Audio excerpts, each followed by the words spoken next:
Welcome CNG 124-500 to another awesome week. We start week 3. The discussion reads very helpful for me and I believe for you guys. Remember, those are more for reflection, for you guys to see that you're not alone in this class.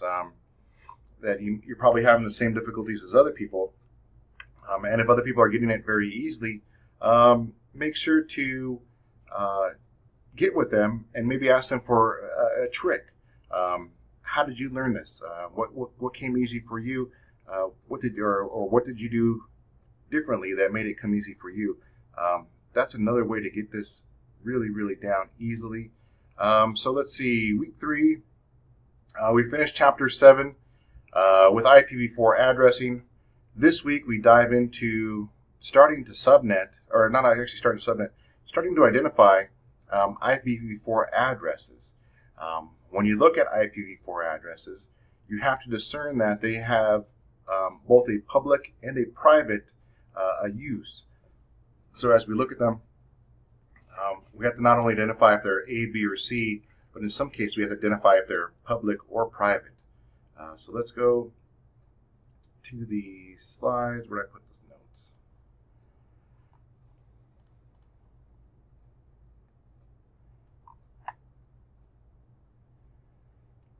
So here we have a network portion and a host portion.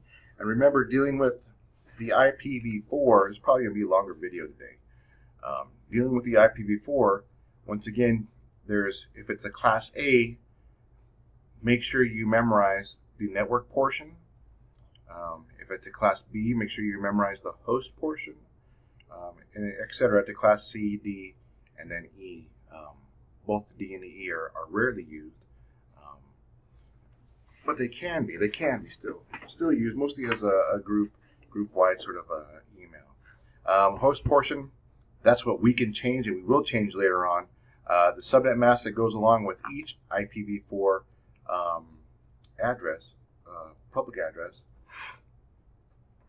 When you get to the class C, I'll probably post another video using my tablet as like a supplemental one. But here we go for the first public address of class A. The first octet leftmost bit is always 0. That's meaning when we start in our 4 octets, we start at the first octet.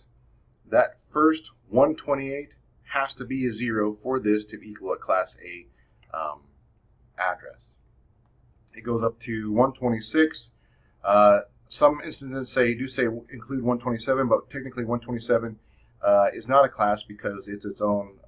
The entire octet range is for loopback. So pretty much all those are wasted. The class B left 2 most bits, so we have 128, 64. 128 is on, 64 is off, so that one's a 0, which gives us this. And it goes from 128 to 191. The prefix, I go back to B. So how they're getting the prefix for that we see for a class C, I better just keep on that one. A prefix for a /8 is it's counting bits. In the first A category you have, if you look at the value, our first bit would be a 1, a /1. And then it'd go up to /8, and that'd be our class A. 16 would be our B. 24 would equal our C. Class C's, you would have 128, 64 on, but then 32 off. That would equal your leftmost bits, with the prefix being 24, subnet mask being 255, because this is the host portion, or the network portion. That would be the host portion of that. Class D, leftmost bits 1110.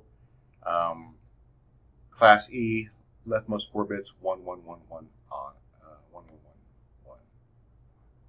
Yeah. Determine the network address by ANDing.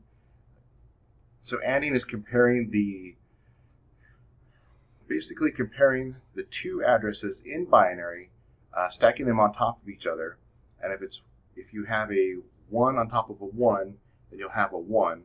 If you have a 1 on top of a 0, you have the power of 0, and vice versa. 0 on top of 1, you do have a value of 1. We see that here, that having the address 168.1.31 stacked on top of subnet mask 255.255.0 will give us the network address of 192.168.1.0. So we know that this network address is the home of this IP address. Here are the private addresses of the classes. So we have A goes from 10 to the end of 10. B goes from 172.61 to 172.31 to the end of 172.31. And then we have class C, 168.00 to 168.255.255. Remember, 127, any number with after 127 is the loopback address. The APIPA address is a unique address. Your computer gives itself the APIPA address when it does not receive a DHCP assigned address. Basically, the computer is looking for an address, broadcasts out to the network saying it's looking for an address, but doesn't receive a response, so it just assigns itself its own network address that it can only talk to within its own LAN. It cannot ever go outside the internet. It just doesn't have the capabilities. And I believe that's it. I will do a follow-up video on my Surface just to show you some tricks and tips for this week. But let's have a good week. Kick it off. If you do have any questions, make sure you reach out to myself or John, both in the class. Yeah.